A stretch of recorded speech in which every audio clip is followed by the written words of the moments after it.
Shalom Bapak Ibu Saudara yang kasih Tuhan, selamat sore, selamat malam. Hari ini Selasa 14 Februari 2023. Mari kita persiapkan setiap kita untuk kita mendengar kebenaran firman Tuhan dalam acara Pesan Gembala. Ya, kita awali di dalam doa. Segala puji, hormat, syukur kami naikkan kehadirat-Mu. Bapa yang kami sembah, kami agungkan dalam nama Tuhan Yesus Kristus. Kami bersyukur atas penyertaan dan pimpinan-Mu sepanjang hari, ya Bapa. Dan saat ini Tuhan, kami akan meluangkan waktu kami, memusatkan pikiran dan hati kami untuk kami belajar kebenaran firman-Mu. Urapi hamba-Mu, urapi firman-Mu, dan kiranya apa yang hamba-Mu sampaikan boleh menjadi berkat bagi banyak orang. Terpuji nama-Mu kekal selama-lamanya. Di dalam nama Tuhan Yesus Kristus kami berdoa dan mengucap syukur. Haleluya. Amin. Bapak Ibu Saudara yang dikasih Tuhan, pada sore malam hari ini kita akan belajar sebagian kebenaran firman Tuhan dari Injil Matius pasal 8. Injil Matius pasal 8 ayat 1 sampai dengan 4, yaitu tentang perikopnya tentang Yesus menyembuhkan seorang yang sakit kusta. Ya, seorang yang sakit kusta. Ya. Mungkin Bapak Ibu Saudara pernah mendengar kebenaran ini, ya, tapi biarlah pada sore hari ini kita akan mencari pesan Tuhan, berkat rohani lewat kebenaran dari Injil Matius 8 ayat 1 sampai dengan 4 ini. Ya. Saya akan bacakan perikopnya. Yesus menyembuhkan seorang yang sakit kusta. Setelah Yesus turun dari bukit, orang banyak berbondong-bondong mengikuti dia. Maka datanglah seorang yang sakit kusta kepadanya, lalu sujud menyembah dia dan berkata, "Tuan, jika Tuan mau, Tuan dapat mentahirkan aku." Lalu Yesus mengulurkan tangannya menjamah orang itu dan berkata, "Aku mau, jadilah engkau tahir." Seketika itu juga tahirlah orang itu dan pada kustanya. Ya, seketika itu juga tahirlah orang itu daripada kustanya. Lalu Yesus berkata kepadanya, "Ingatlah, jangan engkau memberitahukan hal ini kepada siapapun, tetapi pergilah, perlihatkanlah dirimu kepada imam, dan persembahkanlah persembahan yang diperintahkan Musa sebagai bukti bagi mereka." Ya. Ini perikop ini tidak asing bagi Bapak Ibu Saudara dan saya, ya.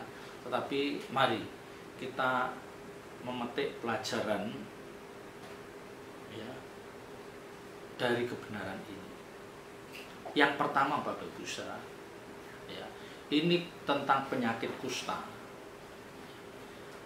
Mungkin kita sekarang yang hidup saat ini jarang mendengar orang sakit kusta, itu nyaris jarang atau tidak pernah. Mungkin Bapak Ibu Saudara tidak tahu penyakit kusta itu seperti apa, ya. Ya. Kalau saya pernah dulu waktu masih kuliah itu berkunjung ke tempat di mana orang-orang kusta itu dirawat. Ya, memang itu menyerang bagian kulit, ya.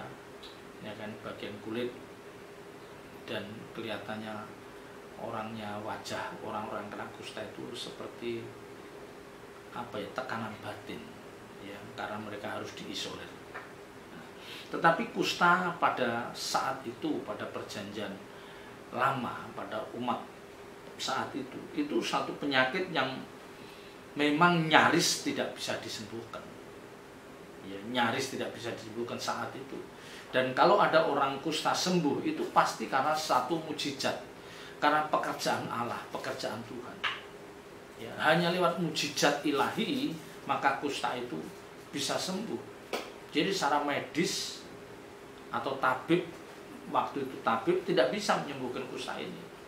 Dan ada yang menganggap bahwa kusta itu seperti orang kena kusta itu seperti orang yang kena kutuk. Ya, seperti orang yang kena kutuk, dan kusta itu memang menular. Ya, yang pertama orang ini pasti diisolir. Ya. Maka dia kalau lewat di tengah kerumunan banyak orang, dia akan mengatakan najis gitu, ya. Dia harus mengatakan najis, bahwa dirinya najis. Orang tidak bisa berdekatan dengan dia.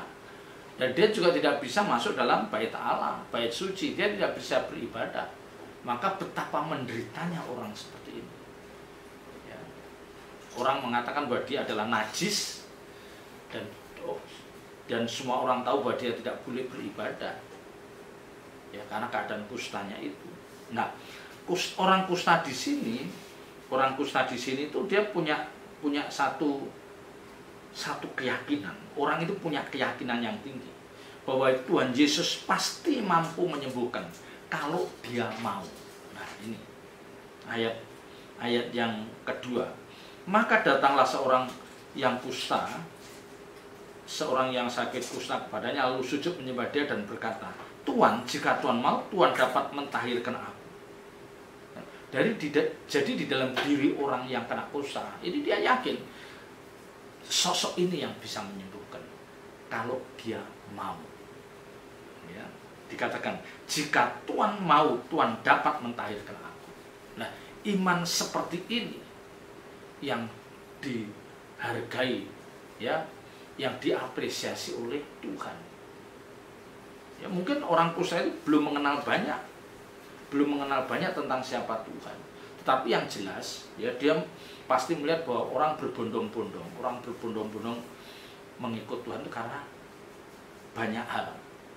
Bisa karena ingin mendengar ajarannya, bisa ingin melihat apa yang dilakukan, yang tentu pasti mujizat-mujizat itu dilakukan oleh Tuhan sepanjang pelayanannya. Ya. Dan orang ini mau merendahkan dirinya demi bisa mewujudkan apa yang dirindukan. Dia tidak segan, ya, dia sujud menyembah di tengah jalan, di tengah banyak orang, dia sujud menyembah menghampiri Tuhan. Ini tidak mudah. Seseorang punya keyakinan bahwa hanya ini, orang ini, sosok ini yang bisa menyembuhkan. Maka dia tanpa ragu, dia mau merendahkan diri, dia sujud di hadapan Tuhan. Ya. Dan memang ini kerinduan yang kuat. Seperti yang saya katakan, orang kusta itu adalah kelompok orang yang tidak berharga baik di masyarakat. Jadi orang kusta itu tidak berharga baik di masyarakat karena mereka pasti akan dijauhi, juga di hadapan Tuhan karena dia sebagai orang yang tidak tahir, yang tidak layak, tidak pantas untuk masuk dalam hadirat Tuhan. Maka orang kusta ini bagaimana dia berjuang mendapatkan kesembuhannya, ya, bisa mendapatkan kesembuhannya. Ya. Jadi orang kusta ini benar-benar menderita lahir dan batin. Ya. Yang seperti saya katakan, saat itu penyakit kusta tidak bisa disembuhkan dan hanya melalui mujizat atau kuasa ilahi. Tapi Tuhan Yesus, ya, lalu Yesus mengulurkan tangannya menjamah orang itu dan berkata, aku mau, jadilah engkau tahir. Ya. Di sini Yesus menjamah, ya, mengulurkan tangannya menjamah. Artinya apa? Tuhan Yesus bersentuhan dengan kulit orang kusta itu. Sementara kalau dilihat dalam Lukas 17, ya, Lukas 17 ayat 12 itu, orang kusta itu berdiri agak jauh dari Tuhan. Ya, di Injil Lukas pasal 17 ayat 12 kan juga berbicara tentang 10 orang kusta itu. Mereka berdiri agak jauh. Ya. Tapi di Matius ini Tuhan menjamah.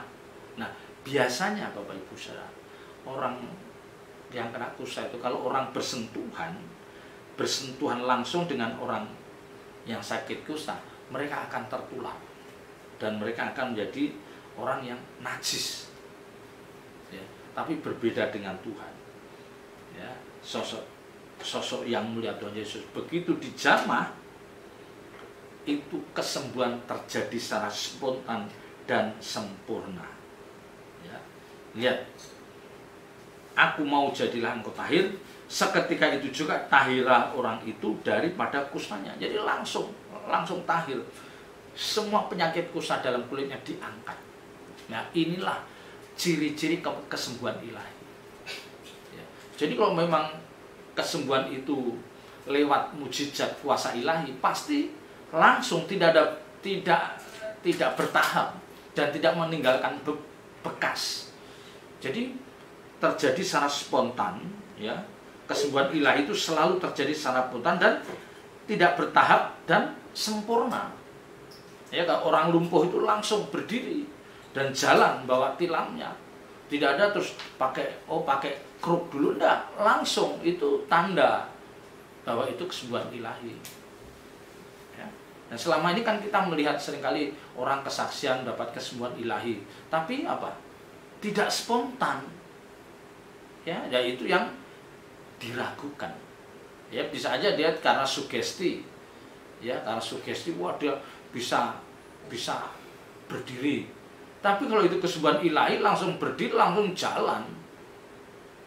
Karena itu pasti terjadi secara spontan dan sempurna, tidak ada tahapan-tahapan. Tahapan harus merangkak dulu, harus dibantu dipapa. Enggak. Coba kita lihat dalam semua cerita dalam Alkitab. Yang namanya kesembuhan ilahi itu ya spontan.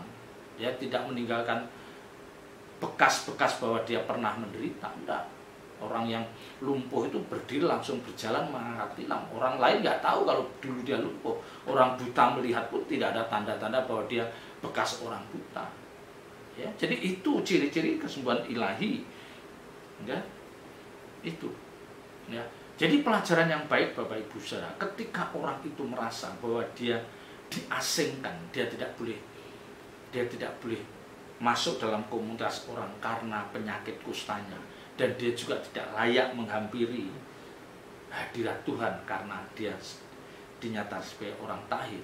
Hanya satu jalan, dia harus menemui Tuhan, harus menjumpai Tuhan, dan dia harus punya keyakinan, punya iman bahwa inilah sosok yang mampu, yang bisa menolong aku.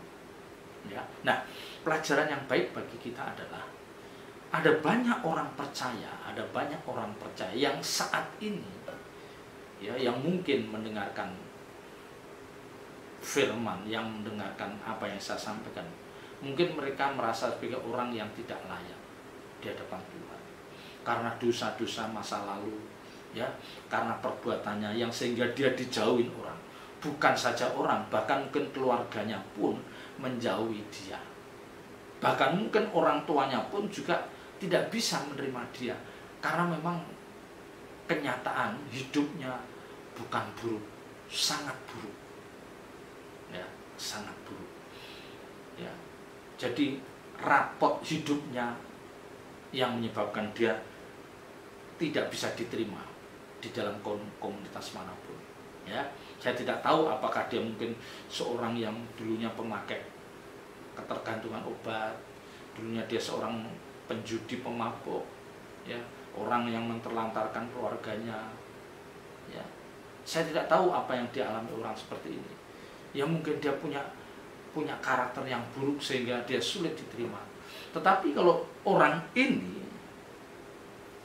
dia mau merendahkan diri dan dia punya keyakinan bahwa hanya sosok Tuhan Yesuslah yang mampu membebaskan aku dari segala belenggu dosa ini, yang mampu mengentaskan aku dari segala keadaanku yang buruk saat ini, di mana dia sudah tidak bisa berharap pada orang lain. Ya, dia tidak bisa berharap pada orang lain, dia hanya bisa berharap pada Tuhan. Ya. Nah, kita berharap, ya, kita berharap kalau kita punya saudara, ya, kita punya kerabat, kenalan yang saat ini merasa sebagai orang-orang yang terhilang atau terbuang karena mereka memang dijauhin banyak orang. Mari, ya, kita sampaikan kabar baik. Ya, ajak orang itu untuk mau merendahkan diri, untuk mau bertobat, untuk mau mengakui kesalahannya dan mencari Tuhan. Ya, mencari Tuhan. Ya. Dan mereka, orang-orang seperti ini, jangan kita janjikan bahwa nanti kamu akan diterima oleh banyak orang. Jangan. Ya, jangan dijanjikan bahwa mereka akan otomatis bisa diterima keluarganya, diterima oleh orang lain. Jangan kita menjanjikan. Ya, yang kita tekankan bagaimana kamu bisa menjumpai Tuhan. Fokuslah bagaimana kamu bisa menghadirkan Tuhan dalam hidup. Jangan membayangkan akan orang lain akan bisa, jangan itu dulu, ya, jangan. Tetapi mari kita fokus, kita bisa menemui Tuhan, kita bisa menghadirkan Tuhan dalam hidup kita, kita bisa masuk dalam hadirat Tuhan. Ya, tentu kita harus benar-benar merendahkan diri. Ya, kita benar-benar mengakui segala dosa dan kesalahan kita. Kayak orang kusta itu sujud menyembah. Itu kan bentuk perendahan diri. Dia tidak malu dilihat banyak orang. Ya, kita pun juga bisa melakukan hal yang sama. Kita tidak malu datang kepada Tuhan. Ya, kita sujud, kita mengakui segala kesalahan dan dosa kita. Kita mohon, Tuhan, kalau Engkau mau, kalau Engkau mau, seperti yang dikatakan orang kusta ini, jika Tuhan mau, Tuhan dapat mentahirkan aku. Sama, kita juga bisa mengatakan, Tuhan, jika Engkau mau, Engkau bisa membebaskan aku dari segala karakter burukku ini. Ya, berikan aku kesempatan, Tuhan, untuk aku bertobat. Berikan aku kesempatan untuk aku memperbaiki rapot hidup yang begitu buruk. Ya. Tetapi sekali lagi orang itu harus mau merendahkan diri dan dia hanya fokus, hanya Tuhan yang bisa melakukan. Ya, tentu Tuhan nanti akan pakai beberapa hamba Tuhan, orang-orang yang akan dipakai oleh Tuhan untuk membawa perbaikan kerohanian kita, pasti, ya, bisa. Ya. Tetapi yang jelas Bapak Ibu Saudara, ya, yang jelas, apapun kesalahan yang dilakukan oleh orang percaya, ketika dia sadar bahwa itu sesuatu yang salah, ketika dia sadar bahwa dia tidak layak ambil bagian dalam pelayanan, misalnya karena kesalahannya masa lalunya, ketika dia sadar bahwa banyak orang tidak bisa menerima kehadirannya, dia harus punya keyakinan bahwa sosok Tuhan Yesus itu yang mampu, ya, yang bisa memulihkan hidup saya. Ya, saya yakin banyak di antara orang percaya yang saat ini mengalami berbagai masalah, pencobaan hidup. Ya, bahkan mungkin ada orang-orang yang sudah mulai frustasi. Ya, mulai frustasi. Di gereja tidak dianggap, ya, merasa diremehkan, di tengah keluarga besar juga dianggap tidak bernilai, ya, atau dianggap sebagai orang-orang yang akan ngerepotin. Ya. Tetapi saya ingatkan ada satu sosok pribadi Tuhan Yesus yang tidak pernah membuang orang. Ketika orang itu dengan ketulusan mau mengakui kesalahannya dan dia mau hadir di hadapannya. Ya, Tuhan tidak mudah membuang orang. Ya, tetapi ingat, Bapak Ibu Saudara harus mau merendahkan diri. Mungkin kita seringkali menemui kegagalan. Kita seringkali dikecewakan. Ya. Tapi jangan putus asa. Ya. Pelajaran yang terbaik dari orang kusta itu, dia punya keyakinan bahwa pribadi sosok ini yang mampu melakukan. Ya, maka kita pun juga punya keyakinan yang sama. Sosok ini yang mulia Tuhan Yesus ini yang mampu melakukan segala perkara atas hidup kami. Ya. Maka yang selalu saya katakan, problem seberat apapun, ya, seberat apapun akan selesai ketika kita mau duduk di kaki Tuhan. Bangun mezbah doa pribadi. Bangun mezbah doa pribadi. Jangan merasa bahwa Anda adalah orang kuat. Jangan merasa bahwa Anda akan bisa menyelesaikan masalah hidup ini tanpa Tuhan. Ingat, jangan merasa hebat. Karena ada saatnya nanti saudara akan mengalami persoalan hidup yang itu tidak mampu saudara atasi. Ya, jadi mulai saat ini dibiasakan untuk menghampiri tata terus, ya, menghampiri tata suci Tuhan, membangun mezbah doa, membangun intimasi dengan Tuhan. Ya, ya, dikatakan seketika itu juga tahirlah orang itu daripada kustanya. Lalu Yesus berkata kepadanya, ingatlah, jangan engkau memberitahukan hal ini kepada siapapun. Kenapa Tuhan mengatakan hal itu? Karena ketika orang itu, misalnya orang kusta itu cerita kemana-mana bahwa aku sekarang tahir, aku disembuhkan oleh Tuhan Yesus, nanti akan banyak orang-orang yang mengalami cacat fisik, sakit, penyakit, akan mencari Tuhan, tapi tujuannya hanya mengincar mujizatnya, mengincar kuasanya. Ya. Tuhan mau supaya orang itu mencari dia, orang itu berbondong-bondong mengikuti dia. Tuhan mau supaya mereka benar-benar mendengarkan apa yang dia ajarkan. Ya, apa yang dia ajarkan, apa yang dia khotbahkan, yang itu nanti bisa merubah pola pikir mereka, cara pandang mereka. Ya, jadi Tuhan tidak mau orang berbondong-bondong hanya mengincar mujizatnya, mengincar kuasanya. Ini licik, ya. Ini bisa menyesatkan. Ya, maka Tuhan kata jangan bilang-bilang. Kalau mereka mengikut aku, mereka berbondong-bondong ke aku, jangan karena dia tahu bahwa aku melakukan banyak mujizat.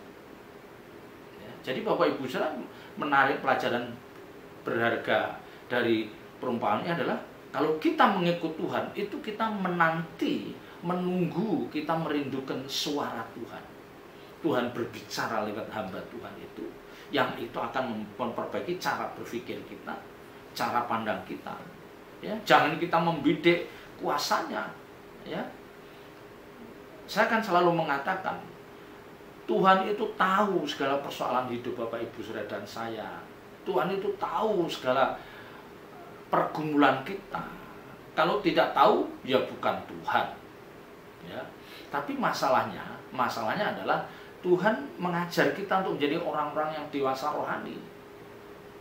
Ya, Tuhan ingin Bapak Ibu Saudara mencari Tuhan itu bukan karena mencari mujizatnya, mencari kuasanya, tetapi benar-benar ingin mendengar pengajarannya, yang itu akan merubah cara berpikir kita, cara pandang kita, peragaan hidup kita, sehingga orang lain akan melihat ini benar-benar milik Tuhan. Ya, itu. Nah, bagi Tuhan yang penting dikatakan pergilah, perlihatkanlah dirimu kepada imam dan persembahkanlah persembahan yang diperintahkan Musa sebagai bukti bagi mereka. Nah, jadi yang penting orang kusta itu harus menunjukkan dirinya kepada imam.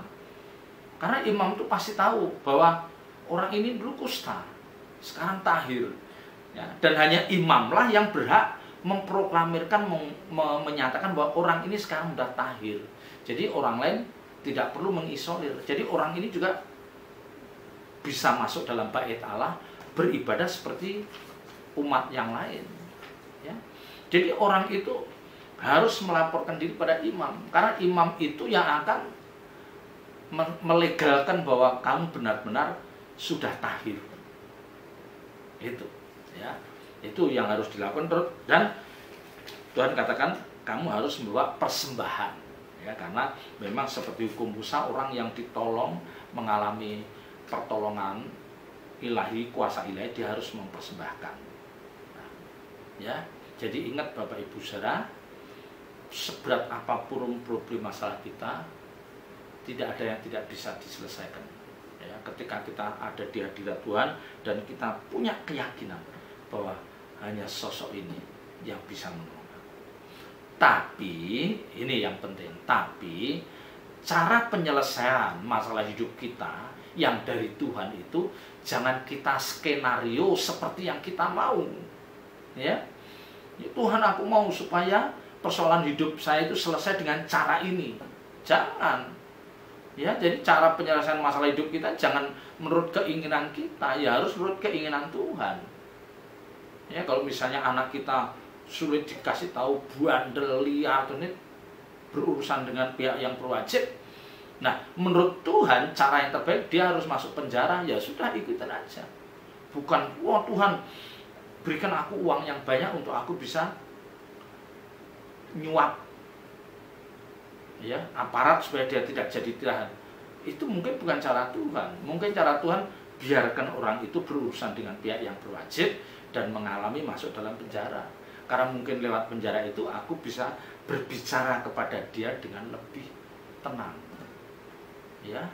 Karena kalau cara seperti yang kita inginkan, orang itu langsung ditolong jadi nggak jadi masuk tahanan, karakter orang ini belum sembuh. Ya, karakter rusaknya masih akan terbawa. Dan itu bukan cara Tuhan, itu cara manusia. Ya. Maka saya katakan cara Tuhan menolong kita itu jangan di skenario seperti yang kita inginkan. Ya. Kadang-kadang kita kan minta tolong Tuhan, tapi dalam benak kita itu kan seperti membuat skenario, mudah-mudahan nanti ada orang dikirim Tuhan nolong, membantu uang, ya, memberikan pinjaman uang. Itu kan cara-cara instan yang tidak merubah karakter. Tuhan itu mau memberi pertolongan kepada orang percaya, tetapi sekalian merubah karakter orang itu. Apa artinya ditolong tapi karakternya berubah? Itu bukan cara Tuhan. Ingat, itu bukan cara Tuhan. Pertolongan dari Tuhan pasti akan mengarahkan bagaimana karakter orang itu berubah. Ya, semoga Bapak Ibu sudah memahami apa yang saya sampaikan. Ya, Tuhan Yesus memberkati. Mari kita tutup dalam doa. Bapa di surga, meteraikan firman-Mu dalam setiap hati kami dan ajar kami melakukannya. Roh Kudus terus sertai perjalanan hidup kami, anak-anak-Mu yang senantiasa lapar dan haus akan firman-Mu. Dalam nama Tuhan Yesus Kristus kami berdoa dan mengucap syukur. Haleluya. Amin.